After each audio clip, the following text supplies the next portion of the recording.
gonna put him in prison. You can't pay me a cent. Weather's getting warmer, no mass heat wave in my opinion anyways in this particular area. And with that in mind, what's going on today? There was a new drone record of sorts, which was kind of interesting because you'd usually think of things, for example, a company innovating with things such as longer flight time and all that. Well, this one dealt with winged drone delivery, and apparently this record dealt with a couple who used the drone delivery service over 1,000 times. This one says Virginia couple sets world record for most items delivered via drone. In 2019, Susie Sensmeyer became one of the first customers in the US to receive a commercial drone delivery. She was hooked 4 years later. Susie and her husband Paul have had over 1,200 orders delivered to their front yard in Christiansburg, Virginia, via Wings drone delivery service. We believe this sets a world record. That's kind of funny when they say that. That means it's not, quote, official. But that's a lot of delivery. It makes me wonder what the cost was too in terms of extra fees and all that. It says Susie and Paul, 84 and 83 years old, certainly are early adopters, but their profile is a bit different than the typical user of cutting-edge technology. Drone delivery arrived on the Sizemeyer's doorstep at the right time. Susie has vision issues and no longer drives. Paul does drive, but the drone delivery has helped them skip unnecessary trips. The couple even said the service has helped them stay in their home longer than they may have otherwise. Since 2019, Susie and Paul have ordered over 100 unique items which paint a picture of their everyday life. Playing cards, colored pencils, toothbrushes, toothpaste, sunscreen, cold medicine, COVID-19 test kits, and lots of breakfasts, lunches, and dinners. Some of their most ordered items include, look at this, 371 hot meals, 210 blueberry muffins, 107 bottles of orange juice, and 93 boxes of Girl Scout cookies from a local chapter. I don't know if that's necessarily good, is it? To be stuck in the house for too long because you want to get outside for some exercise too, huh? And according to this, they said the average delivery time was 12 minutes and 14 seconds. So that's kind of interesting. I guess the interesting thing about this story too is it seems like it's a retired couple, and usually when it comes to an older generation, the stereotype would be they would be more along the lines of, oh, I hate new stuff. Who cares about these guys? Get off my lawn, that type of thing. Whereas here you have people actually embracing it.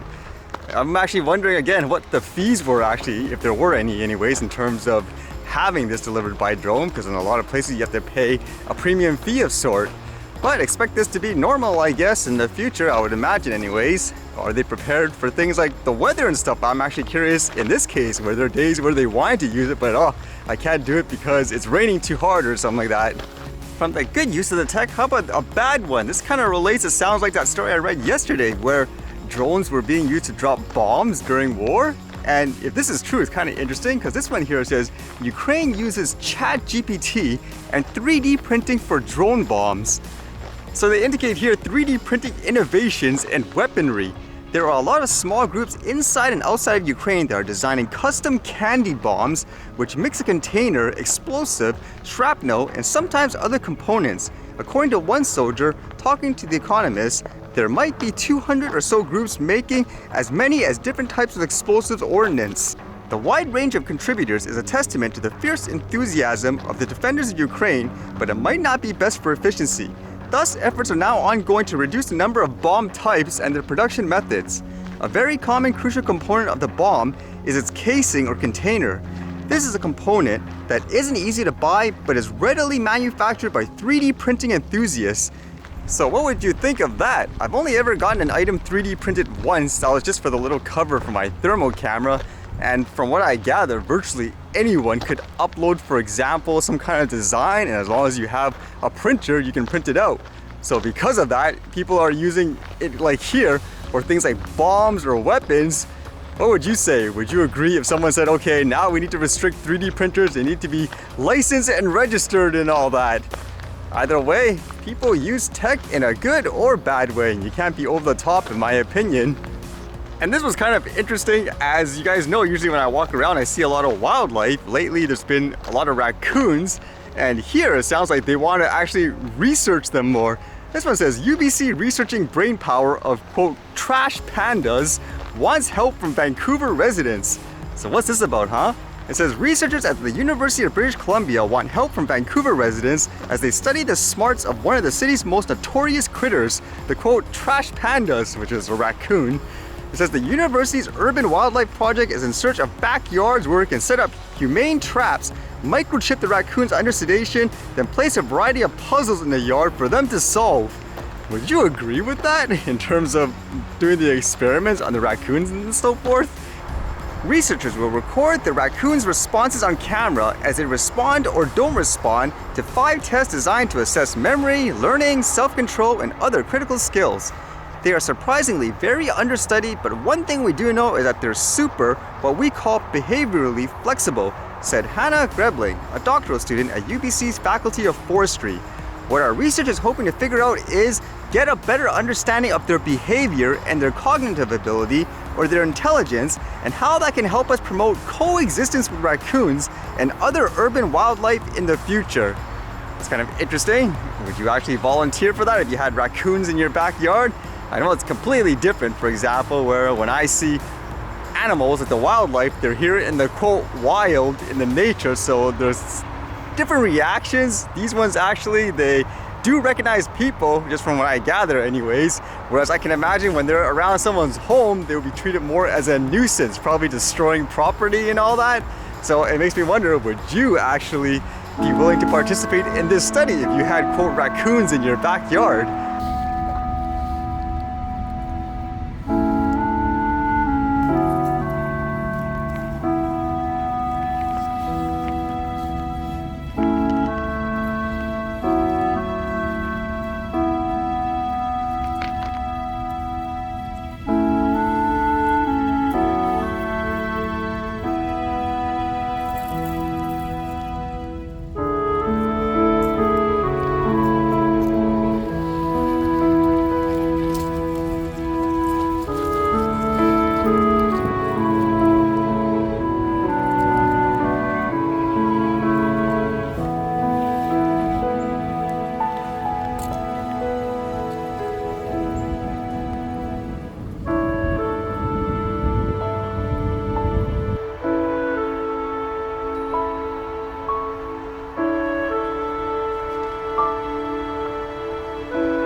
Alright, see you guys later.